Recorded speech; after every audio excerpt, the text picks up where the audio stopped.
Talons à peu près à 1 ou 2 pouces du mur. Mes talons restent au sol. Ma largeur de pied, c'est vraiment pas large et tu vois, mes orteils sont un petit peu vers l'intérieur.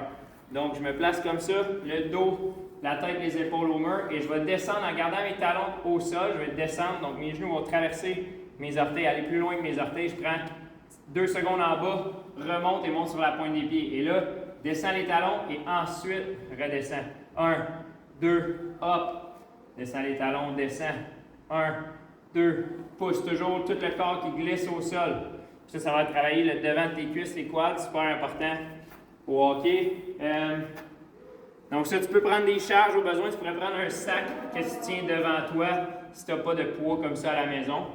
Quelque chose pour rajouter une charge si jamais c'est facile. Deuxième exercice, c'est des fentes que je vais faire des switches aux 3 secondes. Donc, je place mon cellulaire au sol avec le chrono qui monte. J'ai, mettons, 24 secondes à faire. Donc, à chaque 3 secondes, ça passe 6 secondes, 7, 8, 9, on switch, 10, 11, 12, on switch.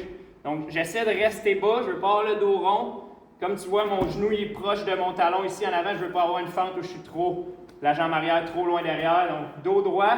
Mais tu vois, mes fesses sont en arrière de mes épaules. Je veux pas non plus être à la verticale. Aux 3 secondes, tu switches explosif. Tu fais le temps que tu as à faire. Troisième drill, c'est avec 2 lignes au sol ou un cerceau. Je fais genou au sol, saute et je reviens chasser dans le cerceau. Donc, ça, une fois que ça va bien, je saute le plus loin possible et je reviens le plus vite possible. Je veux pas que tu te retrouves.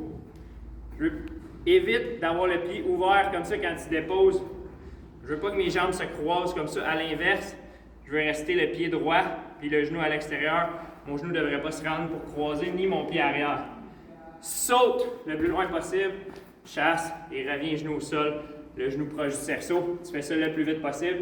Tu as les 2 côtés à faire. Donc, une fois que j'ai fait ce côté-là, là, je vais venir sauter ici, reviens chasser. Une fois que le drill est maîtrisé, je vais le plus vite possible. Si jamais en allant plus vite, tu te rends compte que le drill est plus bien fait, ralentis. Une fois qu'il va être bien fait, là, tu peux accélérer.